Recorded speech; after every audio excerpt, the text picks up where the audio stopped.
Assalamualaikum warahmatullahi wabarakatuh. Waalaikumsalam. Majalah Gross Digital MGD dan Gross TV kembali mengudara. Grossever kali ini berhadapan, mungkin artis satu ini udah nggak asing di mata. Di mata Grossever. Kenapa? Bukan hanya sekedar tulisannya, penjelasannya, wow, keren. Nah, ini agak berbeda sedikit. Masalah keilmuannya nanti di belakang. Kali-kali kita ajak bicara mengenai, bukan mengenang masa lalu, Kang Udin. Oh iya, sebelum Grossever, sorry, kita sapa dulu. Selamat pagi, Kang Udin. Assalamualaikum. Waalaikumsalam. Selamat Sehat, pagi. Kang? Alhamdulillah. Nah, di PPKM Keberapa lagi juga perpanjangan? perpanjangan lagi, ditambah lagi. Oh iya, ini kan HUT Indonesia ya, 76 tahun. Kang, Akang kalau bicara akademisi, sudahlah, Grossever kita nggak akan raguin. Nah, kita bicara gini, Kang, Akang kan sudah dihitung entah 20 tahun lebih kali ya bergelut di Notaris PPAT. Ada kurang lebih ya. Nah, kalau ngeliat dari usia INI yang sudah 113 dengan Indonesia 76 tahun, IPAT 34 tahun. Dari kacamata Kang Udin gimana nih? Di HUT RI ini dong. Dari kan ada harapan Kang Udin untuk organisasi ke depan. Iya, selamat pagi rekan-rekan semuanya. Selamat pagi, saya selalu Profesor Udin Narsudin. Sehat selalu dari Mbak Mila Wijaya. Iya, Pak Bu Dr. Mila ini. Dulu saya pernah ini MKN di UNS ya. Beliau masih mahasiswa, sekarang udah wah, keren. Udah doktor. Jadi dokter, keren, ya. Keren. Baik, jadi kalau bicara organisasi memang sudah cukup tua ya. INI misalkan 113 ya. 1 Juli berulang tahun. Nah, kalau bicara tentang peran organisasi memang sekarang sudah cukup signifikan ya, artinya banyak hal yang sudah dilakukan, banyak hal yang sudah dicapai gitu ya oleh organisasi INI gitu ya. Misalkan melaksanakan kongres internasional tahun kemarin ya. Dihadiri presiden lagi. Ya, sesuatu yang cukup membanggakan ya. Nah, dalam konteks yang lain memang sudah banyak yang sudah dilakukan juga ya. Tetapi banyak hal juga yang memang harus diperbaiki gitu ya, baik dalam konteks tataran internal, misalkan ya dalam hal berkaitan dengan anggotanya, maupun dalam tataran yang katakanlah bagaimana INI itu menjadi pendorong dalam konteks PPIN ya, dan kemudian tentu para anggotanya notaris menjadi pendorong dalam konteks easy doing business gitu ya, di Indonesia. 5.0 ya sekarang. Iya, nah sekarang ini memang dalam konteks pandemi, misalkan 2 tahun ini banyak agenda yang katakanlah tidak bisa dilakukan ya oleh PPINI atau organisasi Ikatan Notaris Indonesia. Yang menurut saya sebetulnya agendanya kan sudah dirancang ya dalam masa sebelumnya, misalkan RPYPD, RP3YD. Nah itu susah ngomongnya. Terus kemudian juga apakah prakongres dan seterusnya gitu ya. Nah itu yang kemudian menjadi mungkin bahan pertanyaan juga gitu. Kenapa kemudian tidak ada penjelasan yang memadai dalam tanda petik ya untuk apakah ini memang ditunda, apakah memang seperti apa gitu ya, kendalanya apa gitu ya. Nah itu mungkin yang harus katakanlah menjadi concern buat teman-teman di organisasi. Apa saran Kang Udin nih? Ini kan kalau bicara dengan waktu ya, kalau tidak salah terakhir di Makassar itu 2019 kalau nggak salah 30 Mei sampai April 30 Mei sampai 1 April di penghujung kan acaranya itu ya, taruhlah antara Mei atau April. Nah kalau kita berhitung berarti 3 tahun ke depan kan berarti jatuh 2022, berarti di bulan Mei atau April juga itu sudah harus dilakukan pemilihan ketua umum baru atau kongres. Nah dari bulan Mei itu ke Agustus ini kan kurang lebih sekitar nggak sampai setahun lagi Bang Kang, tinggal hitungan bulan lah, 8 bulan dan sebagainya. Sedangkan agenda-agenda besar organisasi kan kayak prakongres, kongres, RP3YD ini kan belum terlihat dilaksanakan, dalam artian memang dalam kondisi ya kita bukan keinginan organisasi, bukan keinginan bahkan dunia. Tanggapan gimana Kang? Dengan kondisi seperti ini, sedangkan waktu kan terus berjalan nih, berjalan, jangan sampai, maksudnya mungkin kalau mundur tiba-tiba mentok di ujung, bagaimana tanggapannya Kang? Ya kalau saya sih mungkin melihat katakanlah kita sandingkan dulu ya dengan organisasi lain ya, profesi lain, misalkan pengacara gitu ya, organisasi pengacara kalau tidak salah sudah melaksanakan kongres gitu ya, yang dilaksanakan dua cara ya, artinya ada yang daring dan luring kan, artinya dua katakanlah pelaksanaan yang kemudian diakomodasi oleh mereka gitu ya. Kemudian juga beberapa organisasi lain lah gitu ya, HIPMI dan seterusnya, itu juga apakah itu bisa dijadikan rujukan. Nah artinya menurut saya memang perlu ada terobosan yang bisa dilakukan dalam konteks agar organisasi bisa jalan gitu loh. Nah mungkin yang menjadi faktor hambatan adalah regulasi atau ketentuan ya. Aturannya ya, baik dalam anggaran rumah tangga atau anggaran dasar. Nah itu yang mungkin harus menjadi concern dari kita gitu ya, termasuk mungkin dari organisasi. Artinya mungkin apakah ada kekhawatiran anggota tidak bisa merestui gitu ya, atau seperti apa. Nah menurut saya memang penting untuk didiskusikan atau dikomunikasikan kepada warga masyarakat notaris gitu ya, anggotanya, agar kemudian ya jangan sampai ada anggapan-anggapan yang keliru, tujuannya baik, tetapi kemudian karena tidak katakanlah dikomunikasikan dengan baik, sehingga menjadi pemikiran orang yang kemana-mana gitu. Berarti salah persepsi begitu ya. Iya. Nah, kalau melakukan sebuah penerobosan itu menurut Kang Udin salah nggak sih? Kan kasarnya kan kalau hakim bawa terobosan di undang-undang. Nah kalau di organisasi kan ada aturan, ada anggaran dasar, anggaran rumah tangga, peraturan perkumpulan dan sebagainya. Nah tadi kan sempat kita sudah disinggung tadi, loh organisasi lain bisa melakukan secara luring dan daring. Kita nggak tahu anggaran dasar mereka seperti apa, anggaran rumah tangga seperti apa, dan terlaksana dengan baik, kan gitu. Nah, apakah terobosan ini perlu dituangkan terlebih dahulu atau kita melakukan terlebih dahulu? Ya, sebetulnya konteksnya adalah ada teori-teori yang berkaitan gitu ya, dalam konteks bagaimana kemudian melakukan penemuan hukum, bagaimana kemudian melakukan penafsiran hukum gitu ya. Nah, tentu kita juga bisa menggunakan, artinya orang semua anggota INI adalah sarjana hukum kan gitu. Betul, ya. Pasti sudah mempelajari yang disebut sebagai penafsiran hukum, penemuan hukum dan seterusnya ya. Nah tentu kalau terkait dengan konteks penemuan hukum tadi gitu ya, dan kemudian berkaitan dengan katakanlah pembuatan akte, memang tidak dikenal yang disebut sebagai penemuan hukum dalam konteks pembuatannya gitu ya. Artinya bagaimana kemudian seorang notaris membuat akte itu, tentu rujukannya adalah hanya undang-undang jabatan notaris. Payung hukumnya. Ya, tetapi kalau bicara tentang konteks dan tentu kalau bicara UJN kan normanya sudah sangat jelas gitu ya, membuat aktenya adalah ini. Dan dikesampingkan atau dikecualikan apa yang ada di dalam undang-undang ITE kan gitu ya, bahwa dalam konteks akte otentik tidak bisa kemudian dibuat sesuai dengan elektronik kan gitu ya, alat bukti elektronik. Nah tentu akan berbeda kalau kemudian kita masuk ke dalam konteks organisasi gitu ya, karena kan alat bukti elektronik memang dikenal dalam konteks bagaimana organisasi itu bisa atau katakanlah roda organisasi itu bisa dijalankan gitu ya, karena tidak dikecualikan apa yang diatur di dalam undang-undang ITE. Artinya menurut saya terobosan-terobosan yang bisa dilakukan katakanlah melalui kongres atau apapun namanya gitu ya, pertemuan dalam bentuk online gitu ya, daring, Zoom misalkan gitu ya, atau apapun namanya ya, itu tentu bisa dilakukan sepanjang kemudian bisa diakomodasi melalui katakanlah aturan yang dilakukan perubahan organisasi gitu loh. Apakah itu anggaran dasar atau anggaran tangga atau peraturan perkumpulan atau perkum gitu. Berarti kan ini dua hal yang berbeda ya. Antara satu kan bicara undang-undang jabatan notaris itu nanti ada menarik nih, aku akan tanya itu nanti. Aku lebih fokus ke organisasi dulu. Nah, di anggaran dasar, anggaran rumah tangga, kemudian ada namanya peraturan perkumpulan. Itu kan kalau ngeliat dari tingkatan hukumnya seperti apa, dan bagaimana kalau ketika dalam pelaksanaan teknis di lapangan dilakukan sebuah terobosan, Kang, dari kacamata akademisi, Kang.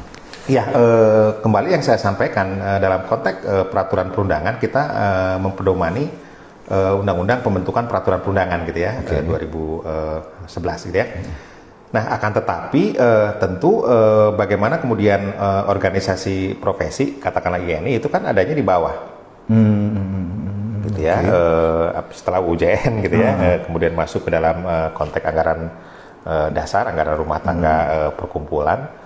Nah, artinya apa yang kemudian saya sebutkan dalam konteks undang-undang ITE itu kan kemudian tidak terlanggar dengan katakanlah misalkan merubah ketentuan atau katakanlah menambahkan bahwa rapat dalam organisasi itu bisa dilakukan melalui yang disebut luring atau daring kan gitu ya. Artinya dalam kondisi ini, dalam kondisi situasi seperti ini, pandemi gitu ya, memang itu yang harus menurut saya harus dilakukan.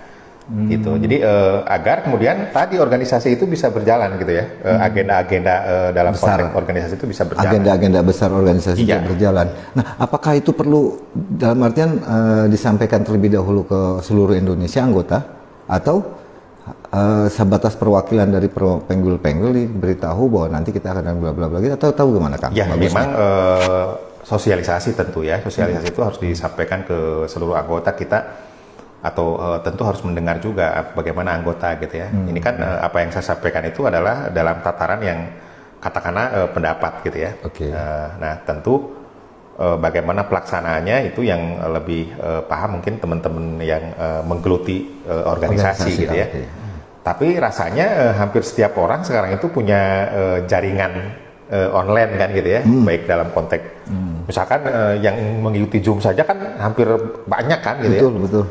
Hampir semua notaris punya punya handphone ya, terus kemudian juga email gitu ya. Nah, itu kan bisa dilaksanakan oleh katakanlah organisasi atau pengurusnya gitu ya, dalam konteks bagaimana kemudian merespon keadaan sekarang gitu.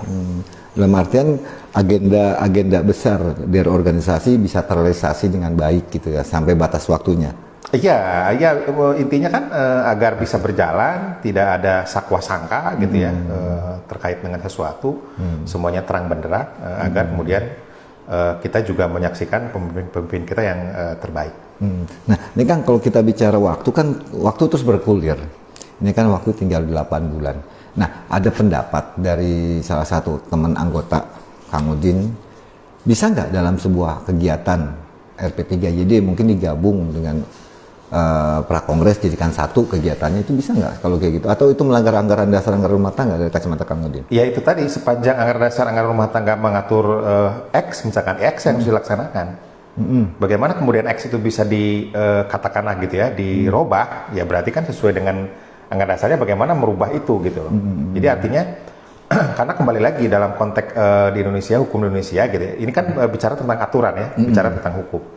Negara Indonesia adalah negara yang menganut Eropa kontinental gitu ya. Artinya tidak didasarkan oleh jurisprudens gitu ya. Nah, tentu beda dengan Singapura, Inggris gitu ya, Amerika. Kita sesuai dengan aturan hukum. Aturan hukumnya adalah undang-undang. Artinya kaidah-kaidah yang kemudian dinormakan itu yang harus dilaksanakan. Kalau misalkan sudah ada normanya kemudian tidak dilaksanakan, berarti kan pelanggaran. Iya. Gitu ya. Nah, tentu itu harus dibedakan dengan konteks yang berkaitan dengan hakim yang bisa melakukan penemuan hukum gitu ya, secara dalam tanda petik ya, secara terbatas tentu. Makanya tadi saya sandingkan dengan konteks notaris gitu ya. Notaris itu tidak bisa melakukan penemuan hukum yang sebetulnya sudah dilaksanakan, sudah ada aturan formalnya gitu loh. Pakemnya sudah ada. Betul. Penemuan hukumnya notaris itu dilakukan dalam konteks yang sangat terbatas. Berarti sah-sah aja ya kalau dua kegiatan jadikan satu karena kondisi. Kalau aturannya memang kemudian memungkinkan untuk itu. Tapi kalau melihat kondisi ini kan batas waktu kan terus berjalan nih. Contoh kayak YNI ini kan di bulan Mei, April kan sudah harus kongres. Biasanya kebiasaan lama kan, ini kita bicara kebiasaan, 6 bulan sebelumnya kan ada prakongres. Itu di situ nama-nama calon muncul loh. Nama-nama calon yang sudah diusung, disaring di Pengwil, di Pengda, dibawa ke Pengwil, disaring di Pengwil, dikerucutkan di PP, kemudian dicuatkan di prakongres.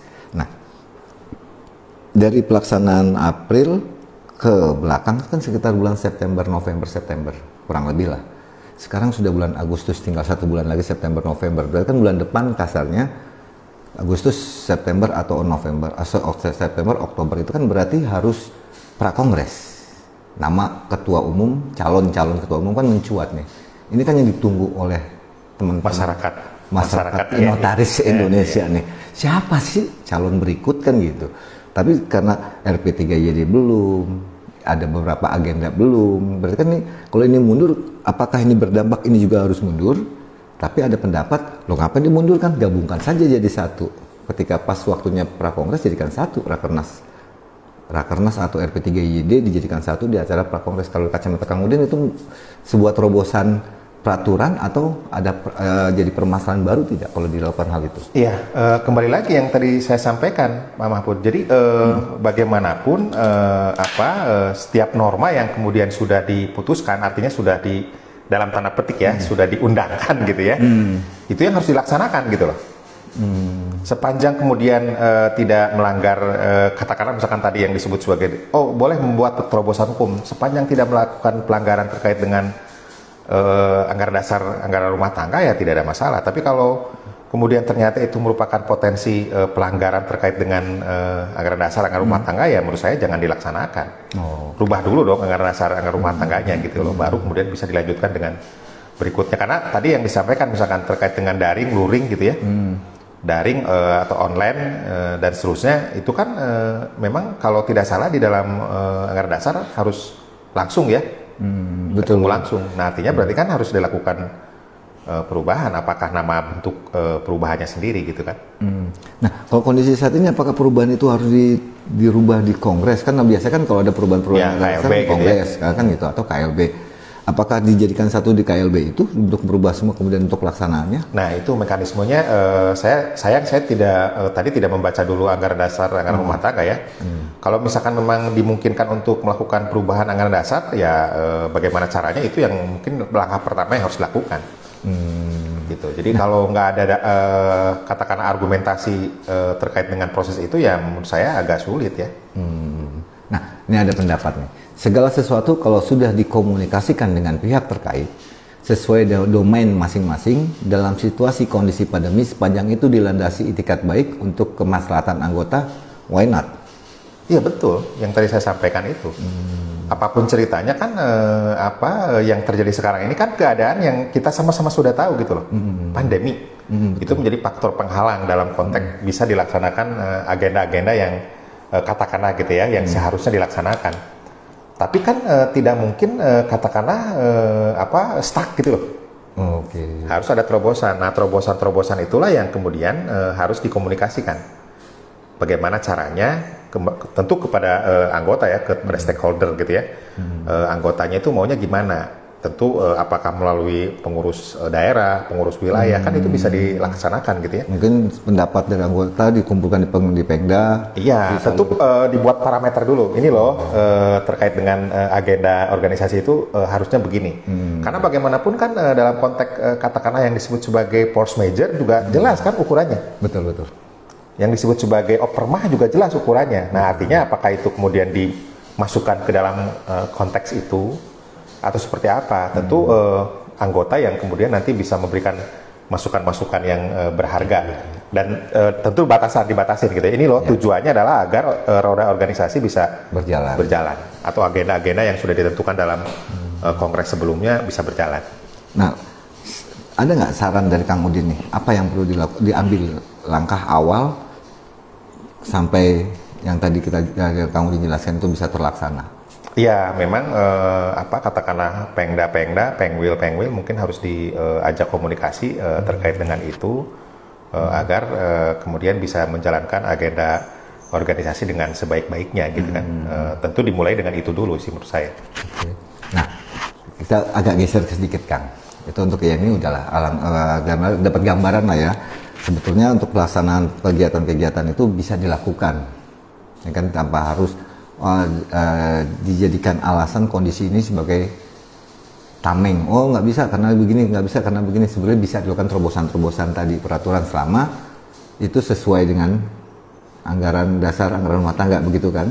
Atau ada terobosan dari peraturan dalam artian ada komunikasi terlebih dahulu seperti itu maksudnya kan tadi. Nah kalau di IPAT Kang, IPAT kan pernah melakukan KLB Lombok dalam kondisi pandemi. Kemudian terakhir launching KTA ya, secara luring dan daring. Kemudian membuat peraturan perkumpulan tentang KTA kalau nggak salah informasinya. Kalau itu seperti apa tanggapan Kang Udin gimana nih? Iya, Bapak sebagai ketua MKP ya. Jadi tentu ya itu tadi kalau bicara tentang IPAT juga kan sudah sedemikian sekarang ya, sudah berjalan baik gitu ya, ketua umumnya dan kemudian sekum dan seterusnya, para kabinet juga sudah kelihatan bekerja gitu ya. Nah tentu itu harus disyukuri oleh kita gitu ya sebagai anggota gitu ya. Nanti menurut informasi yang saya baca gitu ya, kartu anggota itu nanti akan bisa dipergunakan dalam konteks pekerjaan kita di BPN, gitu ya, di online dan seterusnya. Itu merupakan suatu terobosan, artinya itu menjadi contoh juga gitu ya. Sesuatu yang kemudian bisa dimodifikasi seperti itu gitu ya, itu bisa kemudian katakan diadopsi juga gitu ya.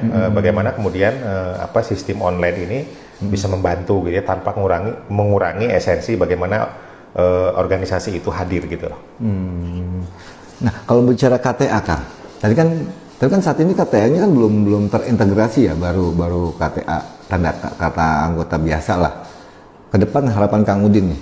Ya itu sesuai dengan apa yang diluncurkan gitu ya, diluncurkan oleh PP. Menurut saya itu langkah yang katakanlah menuju ke arah yang baik gitu ya, di mana katakanlah bisa terintegrasi antara urusan yang berkaitan dengan katakanlah di BPN gitu ya, itu bisa dijalankan gitu ya. Berarti kan hambatan-hambatan dalam konteks bagaimana kemudian pekerjaan kita di BPN bisa diminimalisasi. Ya. Tak ada menarik Kang. Ya. Kalau dengan KTA itu betul nggak sih akhirnya bisa ketahuan dia itu nota PPAT benar atau PPAT tidak? Nah, faktanya Pak Mahfud memang dalam beberapa kejadian gitu ya ada balik nama yang sebetulnya itu akte itu tidak terdaftar di PPAT tersebut gitu loh. Nah, kok bisa? Nah, itu fakta. Saya bilang kenapa saya sebutkan fakta ya? Karena rekan sendiri yang ngomong, "Pak, ini belum pernah saya buat aktenya." Nah, itu siapa yang buat? Makanya itu kejadiannya ada di beberapa daerah gitu ya. Padahal proses peralihannya itu sudah terjadi. Dampaknya? Ya itu tadi bahwa akte tersebut tidak bisa diidentifikasi kan berarti. Ya iyalah, karena nggak tahu siapa. Ya tapi nyatanya kan di BPN berjalan. Nah, kok bisa dilakukan balik nama? Itu yang menjadi persoalan. Ini tidak terdata atau tidak teridentifikasi si A yang bikin. Persis. Tapi ketika didaftarkan ke BPN, tapi bisa oleh orang lain, betul, bisa jalan dan kemudian menjadi produk yang kemudian bisa menghasilkan balik nama. Itu kan bahaya. Itu tadi makanya kenapa saya sebut bahwa terobosan yang dilakukan oleh PP IPAT sekarang ya untuk mengkondisikan di mana online antara bahwa produk KTA ini kemudian bisa meminimalisasi adanya PPAT palsu gitu ya, bodong ya kalau Pak Ketum. Itu sesuatu yang kemudian faktanya itu di lapangan ada. Wow, 1-2 atau banyak? Ya, saya kan mengkomunikasikan dengan beberapa kejadian dalam konteks saya sebagai saksi ahli ya. Tapi ada, artinya berarti kan apa yang disampaikan oleh Pak Ketum itu memang bisa meminimalisasi itu. Katakanlah malah menghilangkan. Harus berarti ya, harus menghilangkan. Kalau dengan adanya KTA itu kan berarti nggak ada lagi nanti munculnya akta tanpa identifikasi punya siapa. Kan gitu, siapa yang mengeluarkan. Itu PPAT mana, tidak bisa seperti itu lagi. Iya, betul. Jadi artinya dalam kasus misalkan yang kemarin Wakil Menteri dulu ya, Wakil Menteri siapa? Pak Dino Patijalal ya. Ya, itu juga kan melibatkan PPAT. Oh iya, betul. Nah itu jangan sampai kemudian sebetulnya bukan produk PPAT tapi kemudian ya bisa diakui sebagai produk PPAT. Iya, makanya disebutnya PPAT bodong gitu ya. Padahal dalam konteks PPAT bodong itu rasanya tuh agak menggelitik gitu ya, agak gimana gitu ya. Artinya kalau misalkan memang sudah disinergikan dengan BPN itu merupakan langkah yang baik. Karena dalam praktiknya ada gitu yang seperti itu. Berarti bisa dipertanggungjawabkan lah. Iya. Nah, ke depan apa KTA itu hanya sebatas itu atau ada harapan lain, Kang? Apa seperti sekarang gini, contoh seperti kakak organisasi sebelah kan bisa jadi diskon dan sebagainya, harapannya ke situ nggak? Jadi kalau saya sih potong apa? Potong ya ngerti. Kalau dari sudut saya sih memang yang disampaikan Pak Ketum itu kalau tidak salah itu yang terkait dengan PPAT bodong itu malah yang menurut saya paling penting gitu ya. Kata kuncinya yang paling penting. Kalau kita sudah bersinergi dengan BPN dalam konteks satu item kartu gitu ya, itu rasanya sudah cukup baik gitu ya. Tentu di praktiknya nanti kita lihat gitu ya. Mudah-mudahan memang apa yang diharapkan oleh kita semua itu terwujud. Nah, bicara produk tadi kan Kang Udin menyinggung produk. Kang, aku bukannya mengulang masalah, bukan mengulang yang udah dijelaskan Kang Udin. Syarat dari autentik apa sih, Kang? Kan bicara kan selalu nih kalau notaris PPAT bilang, oh akte saya autentik dan autentik. Ya, pertama tentu rujukannya sebetulnya banyak ya. Kalau kita bicara rujukan keautentikan akte itu sendiri banyak ya. Karena pembuat akte autentik itu kan bukan cuma notaris ya. Makanya kalau kita bicara 1868 kan sebetulnya sudah cukup jelas ya. Dibuat oleh pejabat yang berwenang gitu ya. Kemudian bentuknya ditentukan oleh undang-undang. Kemudian juga di tempat di mana katakanlah akte itu dibuat ya. Nah, kemudian di breakdown lebih lanjut dalam konteks UJN ya. Kalau kemudian itu bicara tentang konteks notaris ya, produk notaris. Nah, artinya berarti kan dalam pasal 1 angka 1 UJN termasuk UJNP gitu ya, kan disebutkan bahwa notaris itu berwenang membuat akte autentik. Ya, yang kemudian sebagaimana ketentuan undang-undang jabatan notaris dan atau peraturan perundangan lainnya. Dan peraturan perundangan lainnya. Sebelum dilanjut, ada pendapat dari pemirsa Gross TV. Secara organisatoris, INI lebih solid dari IPAT. Dalam keterbatasannya, IPAT dengan dilandasi itikat baik, berhasil melaksanakan kegiatan KLB, peluncuran KTA, support powerful dari kementerian terkait. Berarti, apakah hanya sebatas itikat baik saja itu sudah bukan menyampingkan ya, melakukan sebuah terobosan-terobosan, maksudnya mungkin itu. Ya, tentu saya juga sependapat dengan itu ya. Memang umurnya kan udah 113 tahun ya. Tadi di awal juga saya sampaikan bahwa sebetulnya sudah on track kan apa yang dilakukan gitu ya terkait dengan misalkan menyelenggarakan kongres internasional. Ini kan salah satu poin yang signifikan gitu ya. Betul. Lain-lain ya tentu juga dilakukan hanya agar kemudian bisa lebih baik lagi gitu ya. Tentu agenda-agenda organisasi itu harus juga dipikirkan untuk dilaksanakan, untuk dijalankan gitu. Jadi, kalau terkait dengan IPAT ya memang faktanya itu seperti itu kan. Sudah makanya tadi saya bilang sudah menuju ke arah yang on track gitu ya. Dan kemudian juga saya mengapresiasi apa yang dilakukan oleh Ketum dalam konteks luncuran KTA tadi. Yang salah satu item kalau tidak salah dari Pak Ketum itu adalah menghindari adanya PPAT bodong. Yang saya contohkan dengan katakanlah contoh kasus yang nyata. Di mana ada akte jual beli yang sebetulnya tidak dibuat oleh notaris tersebut, oleh PPAT tersebut, ternyata kemudian bisa didaftar. Karena BPN kan tidak mengkonfrontir langsung gitu ya. Tapi punya hak nggak BPN itu mempertanyakan akta yang dibuat ini oleh siapa? Sekarang melalui surat. Oh, tapi menanyakan betul. Iya, kalau yang memasukkannya itu bukan dari PPAT yang bersangkutan. Yang memasukkannya, maka ditanya dulu, benar nggak nih produknya, bla bla bla bla gitu. Untuk menghindari hal tersebut. Betul. Nah, balik lagi Kang ke masalah akta autentik. Kan sudah diatur di 1868. Ya.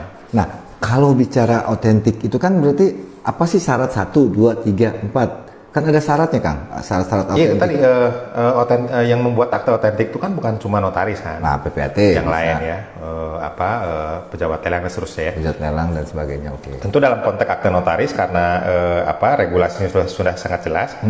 Dalam UJN pasal 15, pasal 16 gitu ya, dan ketentuan terkait dengan wilayah jabatan itu menjadi ukuran bahwa akte itu memang harus dilaksanakan atau dilakukan sesuai dengan itu gitu ya. Misalkan terkait dengan pembacaan gitu ya, terkait dengan proses tanda tangan gitu ya, terkait dengan wilayah jabatan PPAT-nya, notarisnya di mana. Ya, itu kan menjadi persoalan gitu ya kalau kemudian tidak dilakukan seperti itu. Ingat nggak waktu saya diwawancara Pak Mahfud terkait dengan notaris yang membuat akte di luar daerah? Ya, itu kan bicara autentik. Kalau di luar daerah bisa jadi turun menjadi satu tingkat tidak? Iya, makanya kan jaksa itu menghajarnya dari sudut itu. Karena Undang-Undang Jabatan Notaris kan mengatakan bahwa notaris harus melaksanakan jabatannya di wilayah kerjanya. Betul. Nah, kalau salah satu syarat itu tidak terpenuhi, berarti tidak otentik dong? Nah, tentu memang ada beberapa ketentuan, katakanlah misalkan wilayah jabatan tadi yang dilanggar gitu ya, maka bisa terdegradasi menjadi akta buah tangan. Oke. Nah, artinya kan di situ peluang peluang untuk orang kemudian menggugat kan? Ya, karena di bawah tangannya itu. Ya, karena kan tidak bisa dipergunakan sebagai alat bukti yang sempurna. Nah, kalau semua terpenuhi di sebuah wilayah kerja notaris berhadapan. Nah, yang menjadi pertanyaan saya kan gini, kalau nggak tahu ya di PPAT atau di notaris ya, sudah diatur belum di anggaran dasar atau di undang-undang atau di PP? Bisa nggak sih Kang ketika mau membuat sebuah akta itu para penghadapnya melalui luring atau lewat daring, kemudian ditandatangani. Itu bagaimana Kang? Ya, diatur pertama kalau PPAT diatur nggak, di notaris diatur nggak? Ya, pertama itu yang menjadi persoalan kan gitu ya, terkait dengan bisa dimungkinkan nggak dengan cyber notaris sekarang ya. Saya seringkali banyak diminta untuk memberikan pendapat gitu ya terkait dengan ini, baik di webinar maupun di beberapa kuliah umum ya. Sudah sangat jelas memang cyber notaris itu belum bisa. Why? Kenapa? Karena kan regulasinya belum ada, ketentuan yang mengaturnya belum ada. Kita lihat di dalam undang-undang katakanlah ITE gitu ya, kan mengesampingkan. Kecuali kalau kemudian alat bukti otentik itu harus dibuat dalam bentuk akte yang dibuat baik oleh notaris maupun pejabat lain. Jadi kalau misalkan kemudian misalkan ada notaris yang membuat akte dengan Zoom gitu ya, apakah sesuai dengan UJN? Kan tidak. Iya, betul. Ini bicara dalam konteks yang sangat ini ya, tentu dasar-dasar hukumnya juga sangat jelas gitu ya. Karena kalau bicara tentang cyber notari itu yang faktor penghambat dalam cyber notari itu kan dua. Satu adalah bentuknya itu seperti apa sih cyber notari itu?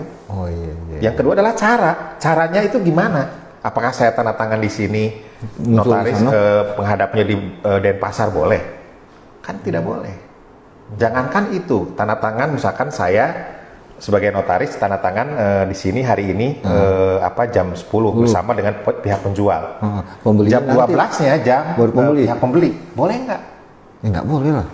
Kalau nggak salah di pasal 16 ayat 1 huruf M kan nggak boleh. Harus bersamaan. Nah, itu tadi makanya saya bilang tadi, cyber notari itu masih terkendala sepanjang kemudian pasal 16-nya itu masih ada. Tapi pasal 18-nya itu masih ada terkait dengan wilayah jabatan, terkait dengan proses tanda tangan, terkait dengan bagaimana pembacaan penandatanganan di pasal 44 dan seterusnya. Nah, kalau bicara zaman teknologi, perkembangan zaman kan mau tidak mau kan mengarah ke sana Kang. Ya kan gitu. Semakin kesini kan kayak jujur kayak media massa. Dulu cetak merajai. Siapa nggak mau beli majalah, siapa nggak mau beli koran. Tapi kebelakangan sini ini tergradasi. Satu dua yang masih butuh namanya majalah, cetak, lari ke digital. Nah, apakah nanti ke depan notaris PPAT bisa mengarah ke sana? Dan apa yang harus dilakukan? Perlu apa sih untuk menuju ke sana? Ya, tentu regulasi kembali lagi. Sepanjang undang-undang jabatan notaris tidak dirubah, maka sampai itulah kemudian masih tetap tidak bisa menggunakan mekanisme cyber notari. Berarti masih pakai yang lama? Persis. Karena kan bagaimanapun kalau bicara tentang konteks cyber notari, misalkan undang-undang ITE-nya kemudian masih tetap seperti itu, bahwa mengesampingkan kan alat bukti elektronik yang dibuat dengan akte notaris, yang harus dibuat dengan akte, atau alat bukti yang harus dibuat dengan akte notaris. Ya sampai disitulah kemudian bahwa UJN itu tidak bisa kemudian mengakomodasi cyber notari. Tapi nggak bisa berpayung ke hukum lain? Kan diatur di undang-undang lain misalnya gitu. Misalnya undang-undang ITE kan memperbolehkan tanda tangan digital. Iya itu tadi, tanda tangan digital boleh. Oke, tetapi kemudian dibatasi kan. Kecuali untuk yang kemudian harus dibuat dalam bentuk akte notarial, harus tinta basah, harus berhadapan, persis, waktu bersamaan. Nah, kalau itu seandainya bisa diarahkan ke digital, berarti harus dicantumkan di undang-undang dulu gitu, aturan regulasi. Betul. Jadi Caranya sepanjang bagaimana? kemudian undang-undang jabatan notaris ya atau peraturan perundangan lainnya, misalkan ada yang lebih ini lagi baru gitu ya, belum memperbolehkan, ya tetap seperti sekarang ini gitu loh. Berarti Jadi harus dituangkan di UJN dulu. persis, makanya ketika ada peraturan Otoritas Jasa Keuangan nomor 1516 tahun 2020 itu yang kemudian membolehkan PT TBK bisa melaksanakan rapat umum pemegang saham itu secara mau elektronik. ditanya.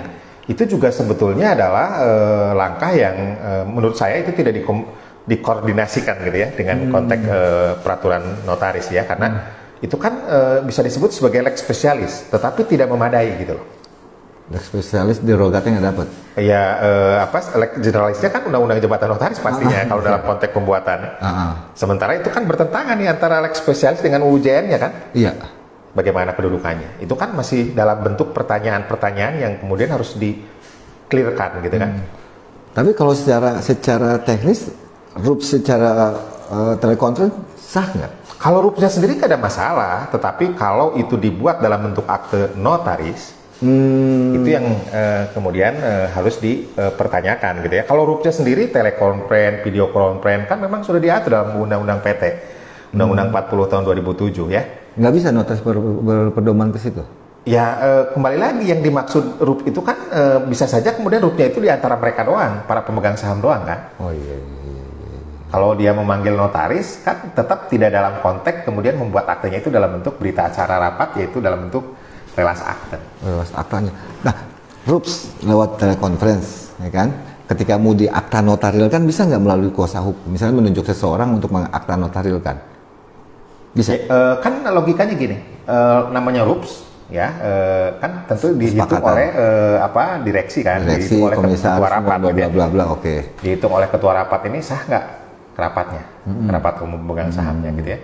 Ketika dihitung sah rapatnya oleh ketua rapat, ya sudah nggak ada masalah toh. Nah pasti pada saat mereka rapat umum pemegang saham melalui telekonferensi itu sendiri atau video conference kan dilakukan daftar hadir kan?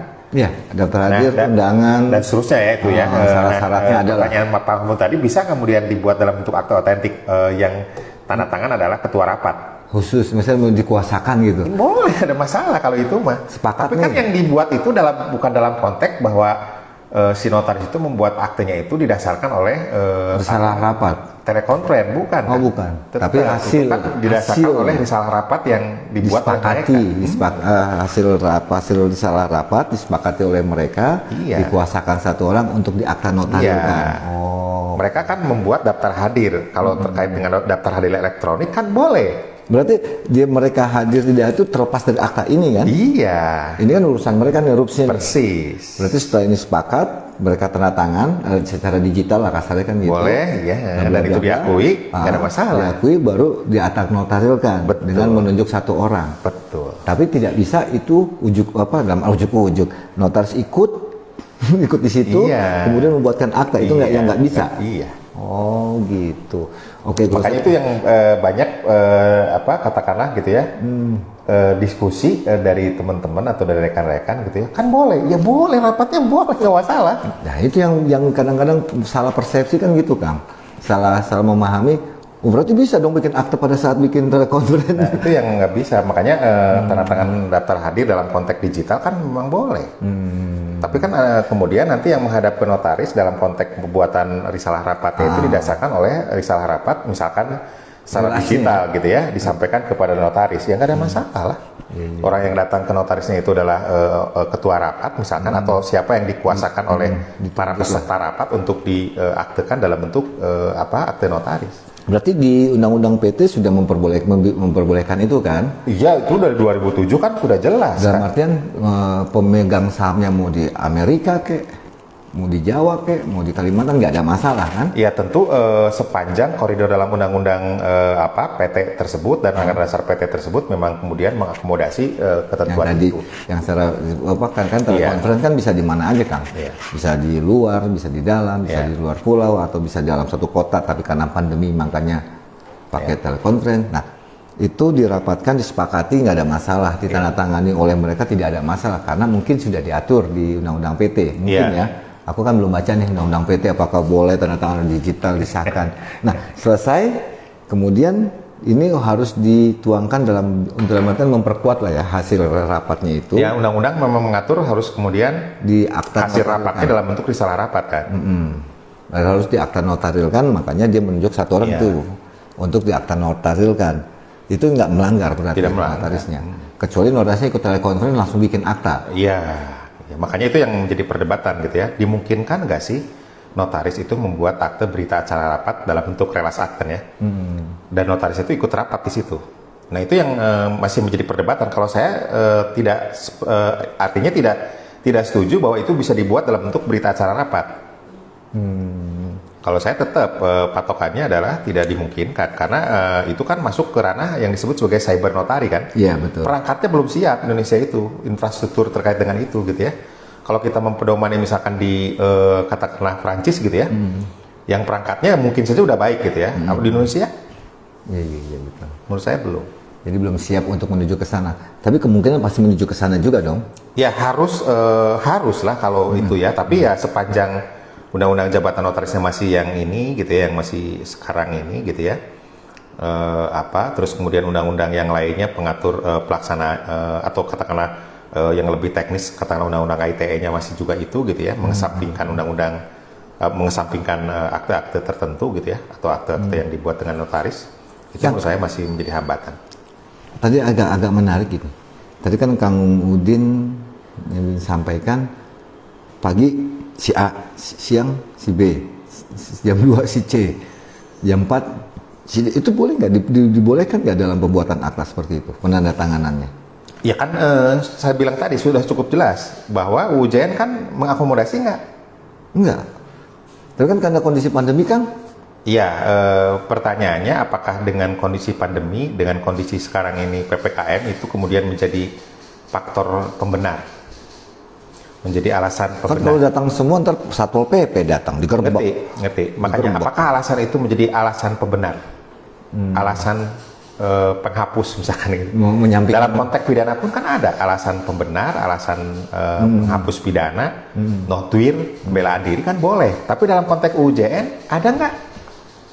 Ya juga sih, ya nggak ada lah. Hadir di hadapan saya, bla bla bla bla dan seterusnya gitu ya. Tetapi kemudian pihak kedua tanda tangan jam sekian, pihak ketiga tanda tangan jam sekian. Di akta boleh nggak di kepala akta bahwa tanda tangan bahwa akta ini dibuat pada tanggal sekian, jam sekian, tanggal sekian, jam sekian, jam sekian, jam sekian, Itu tadi makanya ketentuan dalam UJR itu tidak bisa katakanlah dibaca hanya satu pasal saja. Tetapi selalu harus dihubungkan dengan ini loh ada sumpah jabatan dalam konteks pasal 4. Ini loh ada kewajiban notaris, kewenangan notaris pasal 5. Ini loh ada larangannya.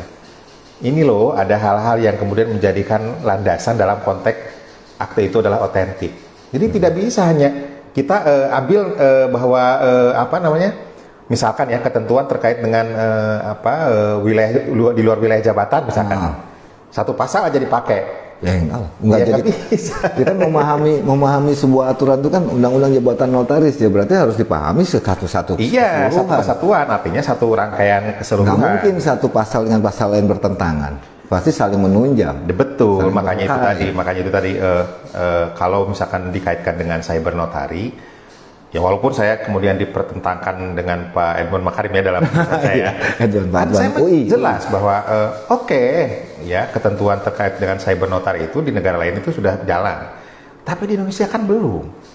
Apakah itu nggak bisa dijadikan sebuah terobosan?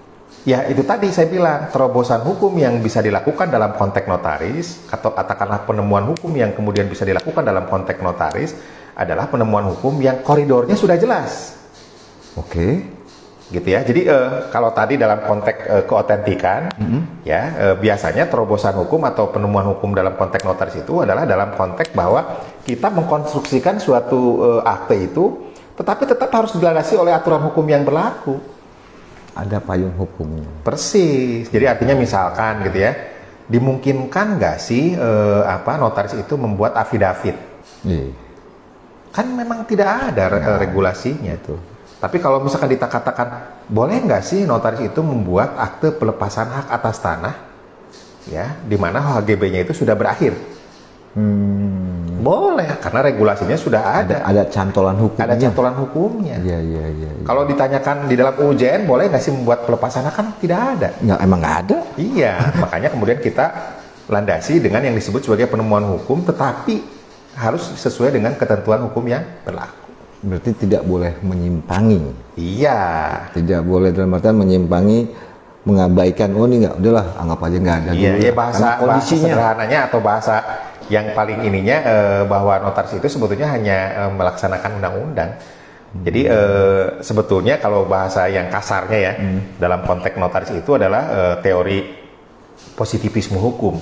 Jadi hanya undang-undang yang kemudian jadi rujukan gitu loh. Nah, kalau untuk akta PPAT apakah sama berlakunya? Nah tentu memang ada beberapa regulasi yang kemudian katakanlah gitu ya sekarang itu menjadi pendobrak. Kan PPAT itu dasar hukumnya adalah atau kewenangan bertindaknya itu kewenangan dalam konteks membuat aktenya itu ada di dalam PP 2497 ya, PMN 397 gitu ya. Kemudian dalam konteks peraturan jabatan PPAT-nya adalah PP 3798 PP 24 tahun 2016 ya. Nah sekarang terbaru kan dibuat regulasi-regulasi yang kemudian katakanlah menambah ya, termasuk juga katakanlah bisa kemudian merubah gitu ya, PP 18 2021 itu diantaranya misalkan terkait dengan bisa dibuat dalam bentuk elektronik ya, sebelumnya peraturan menteri terkait dengan HT elektronik ya. Nah akte-aktenya pun kan kemudian bisa dikirimkan ke BPN melalui elektronik kan itu ya. Nah itu kan merupakan terobosan-terobosan gitu ya, tetapi kan regulasinya ada gitu loh. PP. Iya PP. Karena kan memang PP-nya sendiri kan memang kemudian PPAT sendiri kan memang hanya didasarkan oleh PP. Makanya dulu kan saya waktu ketua bidang perundang-undangan ke DPR untuk mengusahakan agar ada undang-undang jabatan. Baru mau ditanya. PPAT. Kalau di notaris kan jelas ada undang-undang jabatan notaris. Dalam arti untuk merubah ini kan nggak semudah membalikin tangan. Beda dengan kayak di PPAT, hanya ada payung hukumnya, cantolannya kan PP. PP kan gampang Kang. Pemerintah bikin peraturan sekarang, besok dijelajahnya kan jadi. Nah, apakah plus minusnya apa nih di bawah undang-undang sama di bawah PP? Ya pertama tentu dalam konteks tanggung jawab ya itu sangat terasa sekali. Jadi artinya kita misalkan manakala itu adalah produk notaris, cantolannya UJN kan, undang-undang. Kalau mau meriksa notaris, mau memanggil notaris tanpa izin dari MKNW, tanpa izin dari yang lain, nggak bisa. Okay. PPAT, ya didasarkan oleh Permen 2 2018 kan, mau memanggil PPAT, Permen, comot aja itu yang menjadi titik kelemahan. Makanya satu sisi memang kemudian bisa merubah secepatnya gitu ya, merubah dengan cepat. Dalam artian membuat terobosan gampang lah ya. Iya, tapi di sisi lain kemudian perlindungan hukum terkait dengan bagaimana kemudian PP itu menjalankan jabatan memang tidak cukup independen. Jadi di era kemerdekaan ini memang salah satunya itu adalah PPAT itu belum bebas dari dalam tanda petik tekanan. Berarti PPAT belum merdeka? Dalam tanda petik ya, belum bebas dari tekanan-tekanan misalkan terutama adalah penegak hukum ya, yang kemudian bisa memanggil, bisa memeriksa PPAT dengan dalam tanda petik. Tapi kan ada kalau nggak salah ada MP3.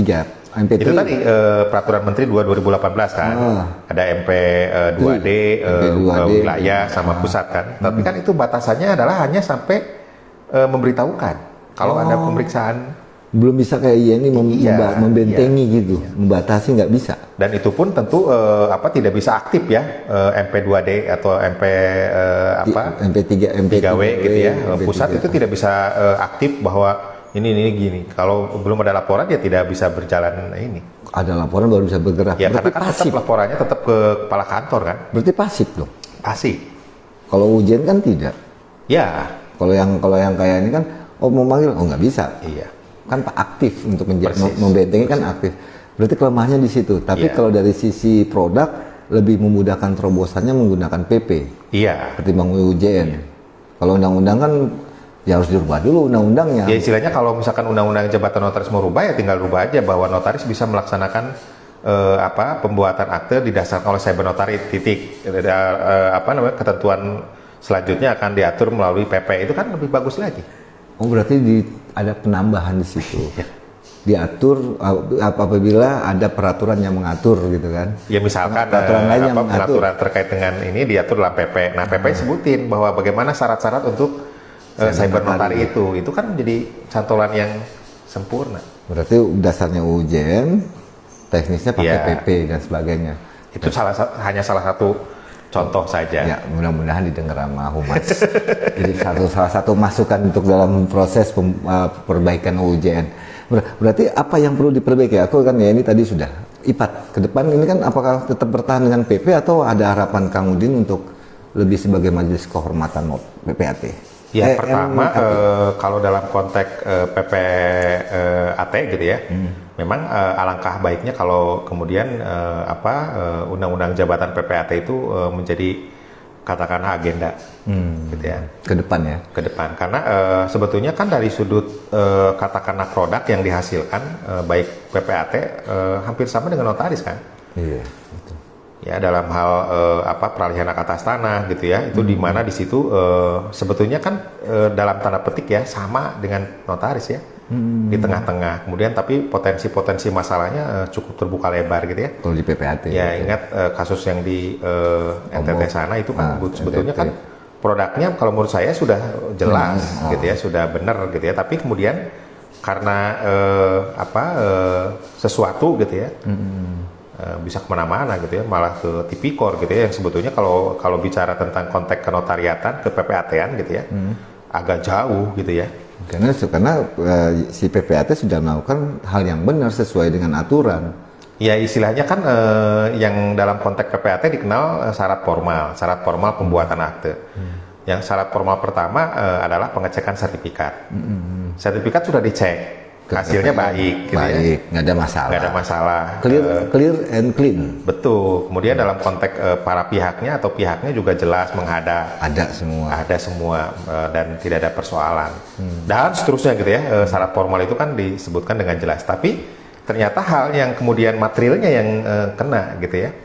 Materialnya itu karena dianggap membantu proses tanda petik gitu ya, peralihan hak atas tanah yang sebetulnya itu adalah hak milik daerah gitu ya.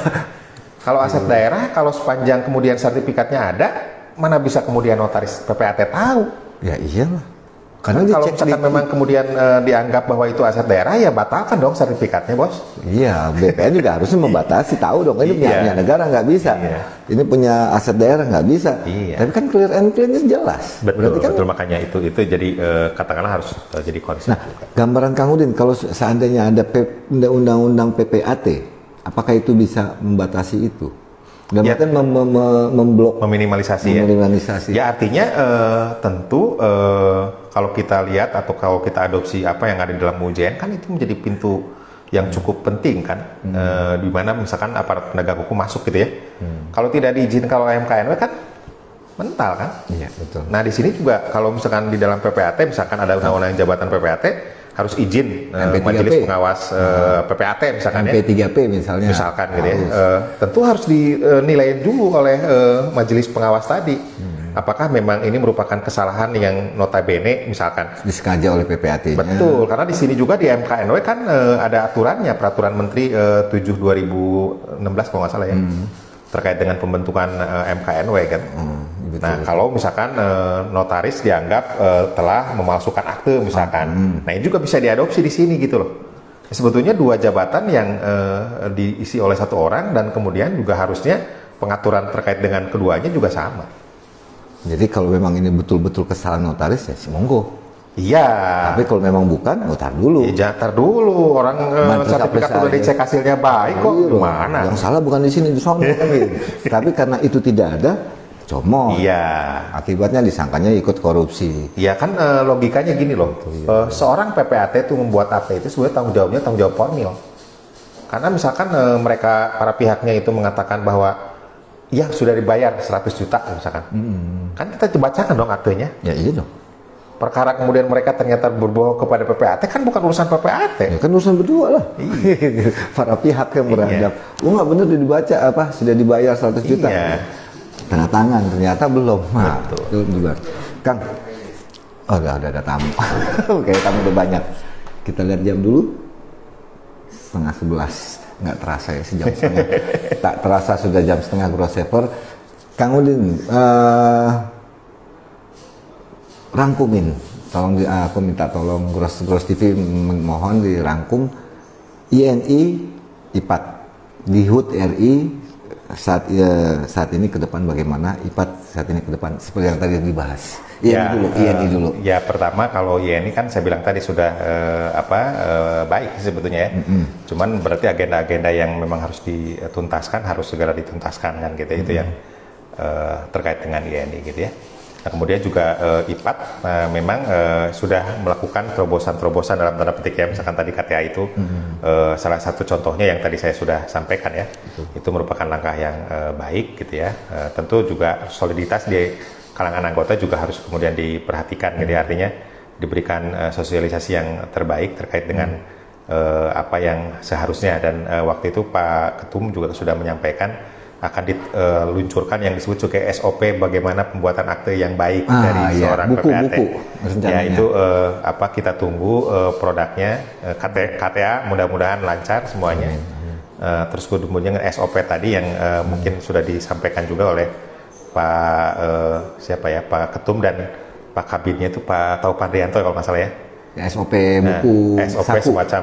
semacam saku, ya. SOP Panduan. Bagaimana pembuat akte notari, akte jual beli, akte apa gitu ya semuanya. Patopan ya. Ya. Patopan. Nah itu sih mungkin dari saya. Kalau dalam konteks kenotariatan, tentu teman-teman juga harus paham bahwa UUJN memang sudah mengatur semuanya. Jadi back to the UUJN. Balik lagi kalau bikin akte lihat lagi UUJN. Nah kalau di organisasi nggak salah dong kalau dibikin sebuah terobosan. Boleh, terobosan-terobosan tuh boleh sepanjang kemudian koridor-koridornya kemudian diperhatikan dengan baik. Oke, Gross Saver, jadi semoga banyak hal yang bisa dipetik dari penjelasan Kang Udin, Kang Dr. Udin Narsudin SH, SPN M.Hum. Apa sih namanya, kandidat bukan sih? Apa, kalau di luar abritase.